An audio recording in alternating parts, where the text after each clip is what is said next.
नमस्कार प्रिय विद्यार्थियों। आज की इस कक्षा में आप सभी का बहुत बहुत स्वागत है। आज हम बीए पार्ट तृतीय में द्वितीय प्रश्न पत्र कहानी संकलन में एक कहानी आरंभ करने जा रहे हैं जिसका नाम है पुरस्कार। पुरस्कार कहानी छायावाद के प्रवर्तक जयशंकर प्रसाद द्वारा लिखी गई एक कहानी है जो देश प्रेम और व्यक्तिगत प्रेम के बीच तुलना के साथ साथ देश प्रेम का महत्व बतलाती है। पुरस्कार कहानी कौशल नरेश और मधुलिका के साथ ही उसके प्रेमी वरुण की कहानी है जो हमें एक औदात्य के दर्शन करवाती है। कहानी में छायावादी शैली का प्रयोग हुआ है।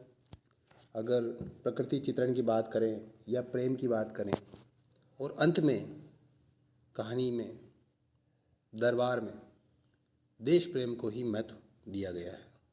तो आइए पढ़ते हैं हम कहानी पुरस्कार।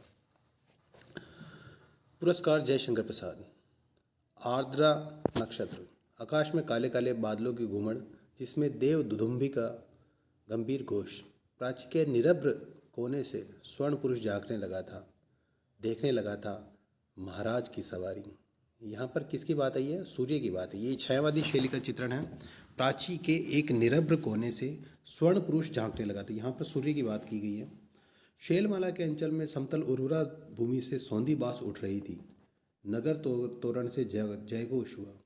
भीड़ में गजराज का चामरदारी शुंड उन्नत दिखाई दिया। देखिए, जो शैली हम बात करें तो हजारी प्रसाद द्विवेदी जी की शैली की बात करेंगे या फिर हम बात करेंगे जयशंकर प्रसाद जी की शैली की बात करें तो एक थोड़ी संस्कृत शब्दावली का काफ़ी प्रयोग इसमें देखने को मिलता है। देखिए, कहानी की जो पृष्ठभूमि है वो भी ऐतिहासिक पृष्ठभूमि से ली गई है। तो हम देखते हैं कि जयशंकर प्रसाद जी के अनेक नाटकों में या उपन्यासों में हम बात करें तो ऐतिहासिक कथानक लिए गए हैं। छद्म में ऐतिहासिक बोध भी उनकी कहानी में लिया होता है। तो यहाँ पर भी कुछ ऐसा ही है। ये काल्पनिक कहानी है किंतु ऐतिहासिक परिदृश्य की कहानी है। वह हर्ष और उत्साह का समुद्र हिलोर बढ़ता हुआ आगे बढ़ने लगा।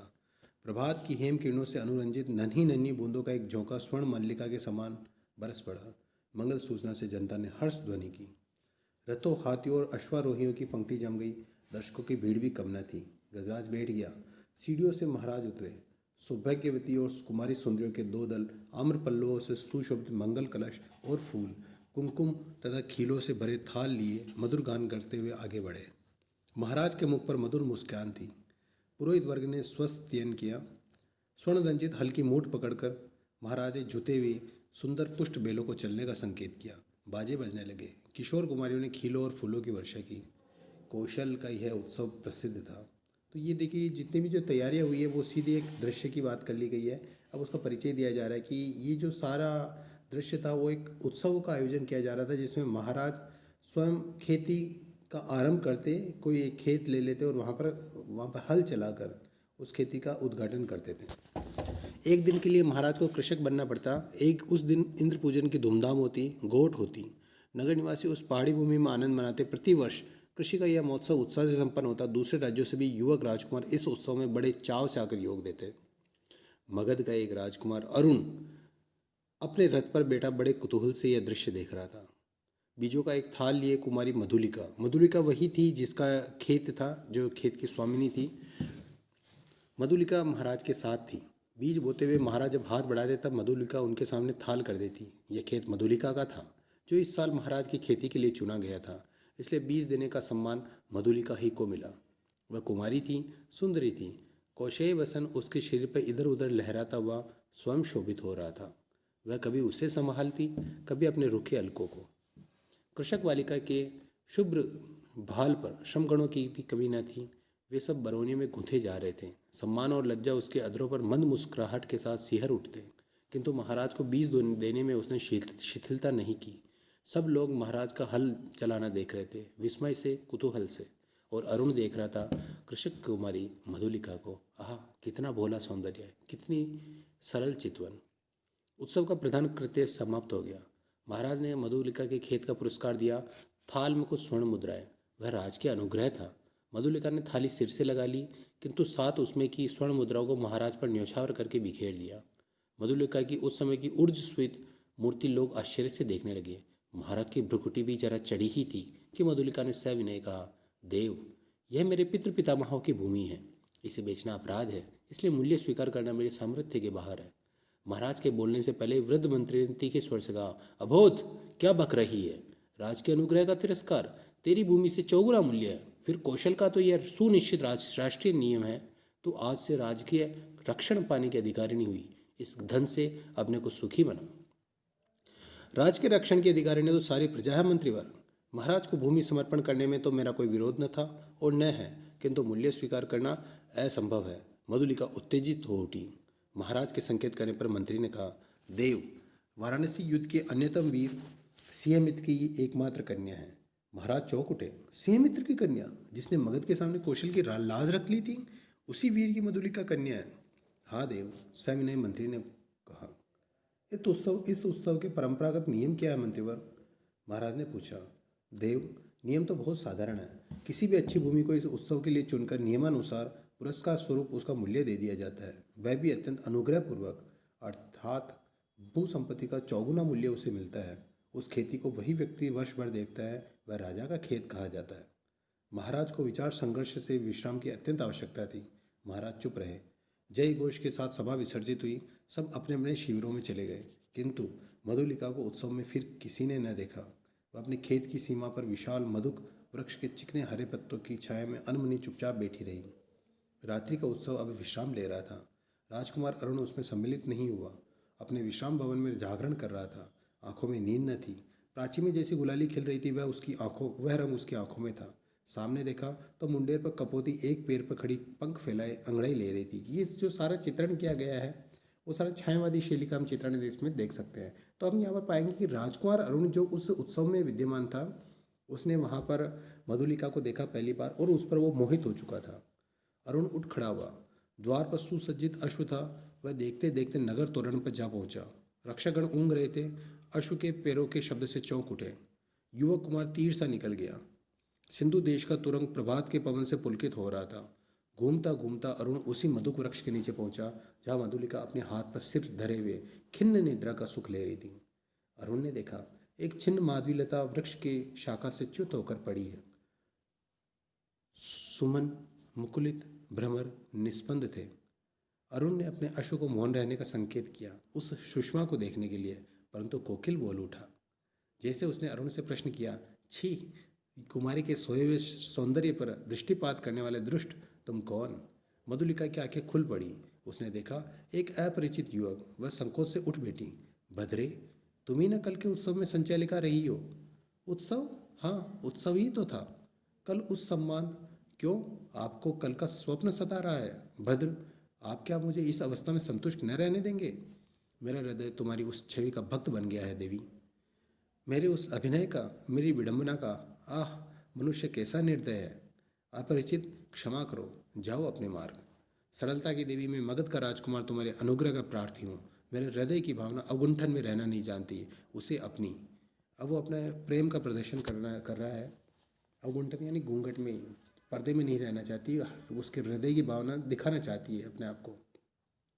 राजकुमार, मैं कृषक बालिका हूँ। आप नंदन बिहारी और मैं पृथ्वी पर परिश्रम करके जीने वाली। आज मेरे स्नेह की भूमि पर से मेरा अधिकार छीन लिया गया है और मैं दुख से विकल हूँ। मेरा उपहास न करो। मैं कौशल नरेश से तुम्हारी भूमि दिलवा दूंगा। नहीं, वह कौशल का राष्ट्रीय नियम है। मैं उसे बदलना नहीं चाहती, चाहे उससे मुझे कितना ही दुख हो। तब तुम्हारा रहस्य क्या है? यह रहस्य मानव हृदय का है, मेरा नहीं। राजकुमार, नियमों से यदि मानव हृदय बाध्य होता तो आज मगध के राजकुमार का हृदय किसी राजकुमारी की ओर न खिंचकर एक कृषक बालिका का अपमान करने न आता। मधुलिका उठ खड़ी हुई। चोट खाकर राजकुमार लौट पड़ा। किशोर किरणों ने उसका रत्न किरीट चमक उठा। अश्व वेग से चला जा रहा था और मधुलिका निष्ठुर प्रहार करके क्या स्वयं आहत न हुई? उसके हृदय की टीस सी होने लगी। वह सजल नेत्रों से उड़ती हुई धूल देखने लगी। तो यहाँ पर ये पहला समाप्त होता है। इसमें अरुण ने प्रेम निवेदन किया था मधुलिका के साथ, लेकिन मधुलिका ने उसको पूरी तरह से ठुकरा दिया और अरुण पुनः अपने देश की ओर रवाना हो गया। मधुलिका ने राजा का प्रतिपादन अनुग्रह नहीं लिया। वह दूसरे खेतों में काम करती और चौथे पहर रुखी सुखी खाकर पड़े रहती। मधुक वृक्ष के नीचे छोटी सी पर्णकुटी थी। तो इसमें हम देखते हैं कि मधुलिका के एक जो आत्माभिमानी जो हम एक चरित्र देखने को पाते हैं वो अद्वितीय है। इसमें राजा ने चौगुना मूल्य देकर भी वह जमीन मधुलिका को दे दी थी, लेकिन मधुलिका ने उसे स्वीकार नहीं किया था। सूखे डंठलों से उसकी दीवार बनी थी। मधुलिका का वही आश्रय था। कठोर परिश्रम से जो रूखा अन्न मिलता वही उसको सांसों को बढ़ाने के लिए पर्याप्त था। दुबली होने पर भी उसके अंग पर तपस्या की कांति थी। आसपास के कृषक उसका आदर करते। वह एक आदर्श बालिका थी। दिन, सप्ताह, महीने और वर्ष बीतने लगे। शीतकाल की रजनी, मेघों से भरा आकाश जिसमें बिजली की दौड़ धूप, मधुलिका का छाजन टपक रहा था। ओढ़ने की कमी थी। वह ठिठुर कर एक कोने में बैठी थी। मधुलिका अपने अभाव को आज बढ़ाकर सोच रही थी। जितना अभाव था उसको और वृद्धि करके सोच रही थी। और उसे याद आता है कौन? अरुण। जीवन से सामंजस्य बनाए रखने वाले उपकरण तो अपनी सीमा निर्धारित रखते हैं, परंतु उनकी आवश्यकता और कल्पना भावना के साथ बढ़ती घटती रहती है। आज बहुत दिनों पर उसे बीती हुई बात का स्मरण हुई। 2 नहीं 3 वर्ष हुए होंगे। इसी मधु के नीचे प्रभात में तरुण राजकुमार ने क्या कहा था? वह अपने हृदय से पूछने लगी।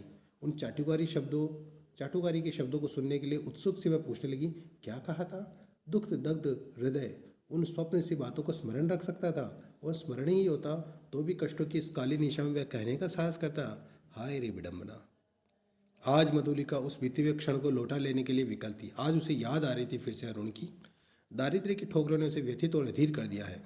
मगध की प्रसाद माला के वैभव का काल्पनिक चित्र उन सूखे डंठलों के रंध्रों से नभ में बिजली के आलोक में नाचता हुआ दिखाई देने लगा। खिलवाड़ी शिशु जैसे श्रावण की संध्या में जुगनू को पकड़ने के लिए हाथ लपकाता है, वैसे ही मधुलिका का मन ही मन कर रही थी। अभी वह निकल गया। वर्षा ने भीषण रूप धारण किया। गड़गड़ाहट बढ़ने लगी। ओले पड़ने की संभावना थी। मधुलिका अपनी जर्जर झोंपड़ी के लिए कांप उठी। सहसा बाहर कुछ शब्द हुआ। कौन है यहाँ? पथिक को आश्रय चाहिए। मधुलिका ने डंठलों का कपाट खोल दिया। बिजली चमक उठी। उसने देखा एक पुरुष घोड़े की डोर पकड़े खड़ा है। सहसा वह चिल्ला उठी, राजकुमार! मधुलिका! आश्चर्य से युवक ने कहा। एक क्षण के लिए सन्नाटा छा गया। मधुलिका अपनी कल्पना को सहसा प्रत्यक्ष हो देखकर चकित हो गई। इतने दिनों के बाद आज फिर? अरुण ने कहा, कितना समझाया मैंने, परंतु मधुलिका अपनी दयनीय अवस्था पर संकेत करने देना नहीं चाहती थी। उसने कहा, और आज आपकी की है क्या दशा है? सिर झुकाकर अरुण ने कहा, मैं मगध का विद्रोही, निर्वासित, कौशल में जीविका खोजने आया हूँ। मधुलिका उस अंधकार में हंस पड़ी। मगध का विद्रोही राजकुमार का स्वागत करेगा नाथिनी कृषक बालिका? यह भी एक विडंबना है। तो भी मैं स्वागत के लिए प्रस्तुत हूँ। शीतकाल की निस्तब्ध रजनी, कुहरे से धुली हुई चांदनी, हाड़ कंपा देने वाला समीर, तो भी अरुण और मधुलिका दोनों पहाड़ी घेर के द्वार पर वटवृक्ष के नीचे बैठे हुए बातें कर रहे हैं।